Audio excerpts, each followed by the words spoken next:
ঢাকাস্থ Dhalua union সমিতির আয়োজনে হোমনাবাদ নামক স্মরণিকার মোড়ক উন্মোচন।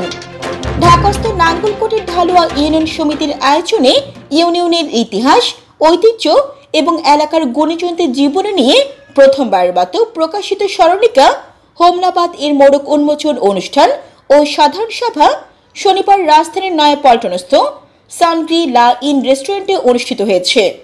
সমিতির সভাপতি শেখ শাহজাহান সাজুর সভাপতিত্বে অনুষ্ঠানে প্রধান অতিথি ছিলেন সমিতির প্রধান উপদেষ্টা ও বাংলাদেশ পুলিশের জাতীয় জরুরি সেবা 999 এর প্রধান অতিরিক্ত ডিআইজি ডাক্তার তবারকুল্লাহ বিপিএম।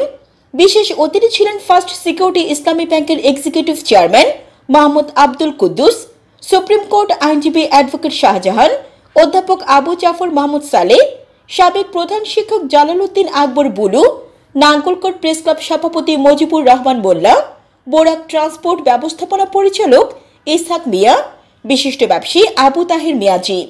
বক্তব্য রাখেন সমিতির সাধারণ সম্পাদক জাহাঙ্গীর আলম ভূঁইয়া, ঢালুয়া আলিম মাদ্রাসার অধ্যক্ষ আবুল খায়ের, সিজিআরা উচ্চ বিদ্যালয়ের প্রধান শিক্ষক ইলিয়াস ভূঁইয়া, সিজিআরা দাখিল মাদ্রাসার সুপার মাওলানা মাসুম, সিঙ্গেরিয়া মাদ্রাসার মোহতামিম মাওলানা ইয়াকুব, রাজুক কল্যাণ ট্রাস্টের সভাপতি।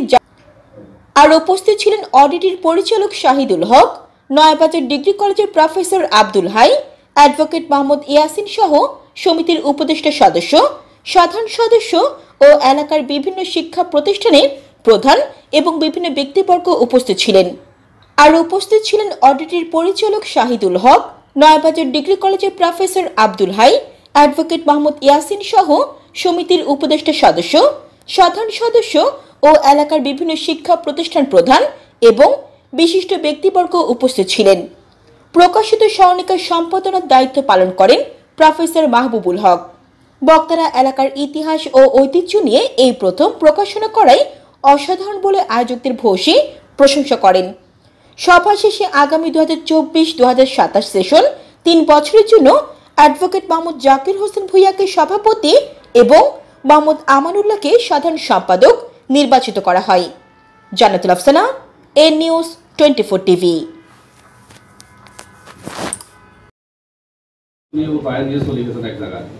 তো আমাদের আরেকজন বীর মুক্তিযোদ্ধা বিশিষ্ট রাজনীতিবিদ শামসুল হক সাহেব, উনি খুব অসুস্থ, যেটা আমাদের উপদেষ্টারা ম্যাক্সিমামে আপনার 70 উপরে বয়স, এরা বিভিন্ন আসলে সমস্যা রোগে ভুগতেছে। আরেকজন আমাদের কাজ উপদেষ্টা সাহেব, উনি অসুস্থ, শারীরিকভাবে খুব অসুস্থ। তো আমাদের আরেক উপদেষ্টা এভাবে অনেকে অনেক সমস্যা ভুগতেছেন। তো ওরা অনেকেই দুঃখ প্রকাশ করছেন, অনেকে বুঝেছিলাম বাবার জন্য আপনাদেরকে। আজকের অনুষ্ঠানে উপস্থিত আমাদের এলাকা বিভিন্ন প্রতিষ্ঠান থেকে আগত তাদেরকে আমরা, তাদের কারণে আমরা আজকে এতটুকু আসতে পেরেছি, ওনাদের শিক্ষার কারণে। ওনারা আমাদেরকে ছোট থেকে মানুষ করছেন, এই মহান শিক্ষকরা আসছেন আমাদের এখানে, আমরা আসলে ধন্য। ওনাদের মতো লোকদেরকে আমরা আমি অত্যন্ত কষ্ট মনে ক্ষোভ নিয়ে কিন্তু এই কথাগুলো বলছি, এবং পাশাপাশি গিয়াসউদ্দিন ভাই বলতে পারত যে উনি কি চায়।